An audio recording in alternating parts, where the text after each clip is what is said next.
Delhi NCR में वायु प्रदूषण खतरनाक स्तर पर पहुंच गया है। पिछले 24 दिनों से लगातार जारी वायु प्रदूषण ने लोगों का जीवन दूभर कर दिया है। लोग परेशान हैं, सांस लेने में बेहद परेशानी हो रही। दिल्ली के कई इलाके ऐसे हैं जहां पर नोएडा और गाजियाबाद में भी AQI 400 के पार जा पहुंचा है।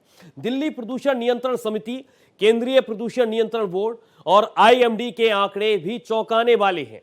आनंद विहार में AQI 400, अशोक विहार में 385, बवाना में 389 और वजीपुर जैसे इलाकों में AQI 400 के पार पहुंच गया है। RK पुरम, शादीपुर, श्री फोर्ट, सोनिया विहार, श्री अरविंदो मार्ग और विवेक विहार जैसे इलाकों में भी प्रदूषण का स्तर बढ़ता जा रहा है। तो दिल्ली प्रदूषण को लेकर तमाम तरीके के सवाल उठ रहे हैं और एक साल का नहीं है, हर साल सिर्फ और सिर्फ दिल्ली वासी इसी को लेकर परेशान रहते हैं कि उन्हें जहरीली हवा में सांस लेना होगा। AQI का ग्राफ लगातार बढ़ता जा रहा है, जिसके कारण लोगों को यहां बेहद परेशानियों का सामना करना पड़ रहा है। लोगों का रहना यहां पर सबसे ज्यादा चुनौती इसी को लेकर है कि इस प्रदूषण से निपटा जाए तो कैसे निपटा जाए। पॉल्यूशन की मार है, क्लाइमेट इमरजेंसी का बिगुल है, लेकिन सबसे ज्यादा इसका इफेक्ट दिख रहा है RK पुरम, शादीपुर, श्री फोर्ट, सोनिया विहार। तमाम ऐसे इलाके हैं जहां पर AQI बहुत ज्यादा दर्ज किया जा रहा है। इसके अलावा लोगों का जीवन दूभर कर दिया है इस वायु प्रदूषण ने। लोग रहने को मजबूर हैं, लेकिन सबसे ज्यादा सांस लेने में परेशानी हो रही है। हर तरफ सिर्फ और सिर्फ आपको स्मॉग के अलावा कुछ भी नजर नहीं आने वाला है। लेकिन इन सब के बीच दिल्ली में स्मॉग का पहरा है तो सांसों पर संकट गहराया हुआ है। ये सब कुछ इसलिए मैं कह रहा हूं क्योंकि AQI बहुत ज्यादा दर्ज किया जा रहा है। कई जगह ऐसे हैं, कई इलाके ऐसे हैं दिल्ली में जहां पर AQI 400 के पार तक जा पहुंचा है। और आप अंदाजा लगा सकते हैं कि जब AQI 400 के पार पहुंच गया तो स्थिति इस वक्त किस तरीके की होगी।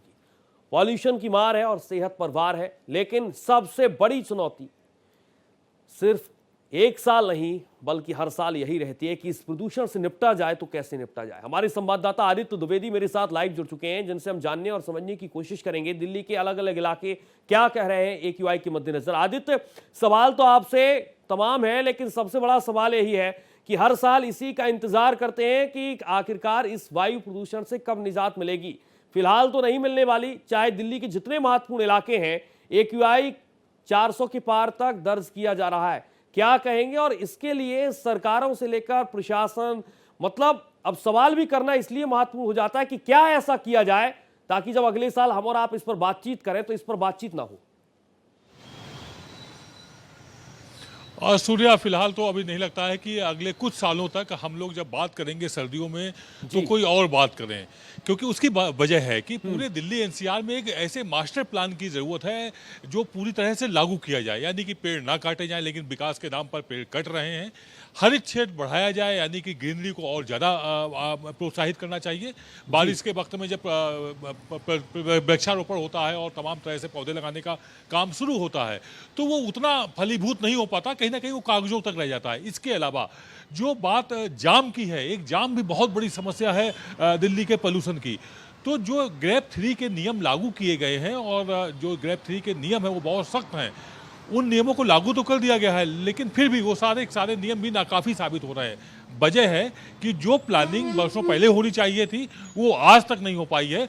अगर सूर्या भविष्य को सुरक्षित चाहते हैं, गैस चैम्बर ना बने ये दिल्ली, तो उसके लिए भविष्य की एक ठोस रणनीति बनानी होगी सरकार को भी, और प्राइवेट पार्टनरशिप में भी कुछ प्लान्स बनाने होंगे और जिनको क्रियान्वित करना होगा। जी सूर्या। आदित्य, इंटरनेशनल रिपोर्ट को हम पढ़ रहे हैं, वहां पर सबसे ज्यादा जिक्र हो रहा है देश की राजधानी दिल्ली का। जितने अलग अलग यहाँ पर विशेषज्ञ हैं उनका यही मानना है कि लोगों को दिल्ली छोड़ देना चाहिए। लेकिन दिल्ली छोड़ देना ही सबसे बड़ा उपाय तो नहीं है। इसके लिए काम किस तरीके से करना होगा, क्योंकि दो बेहद महत्वपूर्ण चुनौती हैं। एक पानी निकासी, हर साल हम और आप झेलते हैं, पूरा दिल्ली, पूरी देश की राजधानी दिल्ली, और दूसरा है वायु प्रदूषण। कहां पर बहुत ज्यादा काम करने की जरूरत है। ग्रीन दिल्ली के तमाम दावे वादे हो रहे हैं और दूसरी तरफ इस तरीके का माहौल, इस तरीके का पॉल्यूशन। और देखिए सूर्या, तय बात है कि अगर दिल्ली के इस पोल्यूशन को, जानलेवा पोल्यूशन, घातक पोल्यूशन हो गया है, जिसको लेकर के डॉक्टर एडवाइस कर रहे हैं कि दिल्ली छोड़ के चले जाइए, ये हर किसी के बस की बात नहीं है। 2.5 करोड़ के ऊपर की आबादी हो रही है दिल्ली की, और 2.5 करोड़ की आबादी जाएगी तो कहाँ जाएगी? ये कोई 2-2.5 हज़ार नहीं है कि चलो भाई तूफान आ रहा है कि ऊपर के इलाके में चले जाएं। तो ये जो सलाह है डॉक्टरों की, वो सलाह स्वास्थ्य के हिसाब से ठीक है, लेकिन ये पॉसिबल नहीं है। ऐसे में बहुत ज़रूरत है कि पब्लिक कन्विंस और ज़रा बढ़ाए जाएं, जाम कम हो। और एक जो बात रिकॉर्ड की गई है, दर्ज की गई है सर्वे में तमाम तरह के, उसमें IIT कानपुर ने ये भी सर्वे पाया हुआ है कि जब गाड़ियों में ब्रेक लगता है, उससे जो टायर घिसते हैं, उससे भी नैनो पार्टिकल्स इकट्ठे होते हैं, वायु प्रदूषण में जाते हैं, इससे भी पॉल्यूशन बढ़ता है। तो पॉल्यूशन के तमाम पैरामीटर ठीक है आदित्य, एक बेहद महत्वपूर्ण सवाल मेरे पास आया है। इथोपिया में जो ब्लास्ट हुआ है ज्वालामुखी का, उसकी डस्ट देश की राजधानी दिल्ली तक आ रही है और ऐसी जानकारी निकलकर सामने आ रही है। मौसम विभाग का इसको लेकर क्या कुछ कहना है? जी हाँ, बिल्कुल। इसको लेकर के मौसम विभाग ने कल ही चेतावनी जारी की हुई थी। इसको लेकर के जो फ्लाइट्स है वो प्रभावित होने की आशंका व्यक्त की गई थी। राजस्थान के रास्ते पूर्वी पाकिस्तान से होता हुआ उसका गुबार दिल्ली तक पहुंचने की बात कही गई थी, जिसमें कुछ राख के पार्टिकल्स, हालांकि वो बहुत ऊंचाई पर है तो आम जनजीवन में उतना प्रभावित नहीं करेगा, लेकिन फिर भी वो जो ज्वालामुखी फटा है और उसका जो विस्फोट हुआ है, जो 15 किलोमीटर ऊंचाई तक जो उसकी राख पहुंची हुई है, जो उसका गुबार पहुंचा हुआ है, वो दिल्ली को भी प्रभावित कर रहा है, लेकिन आम जनजीवन में नहीं है। वो फ्लाइट्स को दिक्कत दे सकता था, लेकिन आम जनता के बीच में दिल्ली में अभी फिलहाल ऐसी कोई बात सामने नहीं आई हुई है। बिल्कुल आदित्य, आपने बहुत महत्वपूर्ण जानकारी दी है। बहुत शुक्रिया आपका तमाम जानकारी के लिए।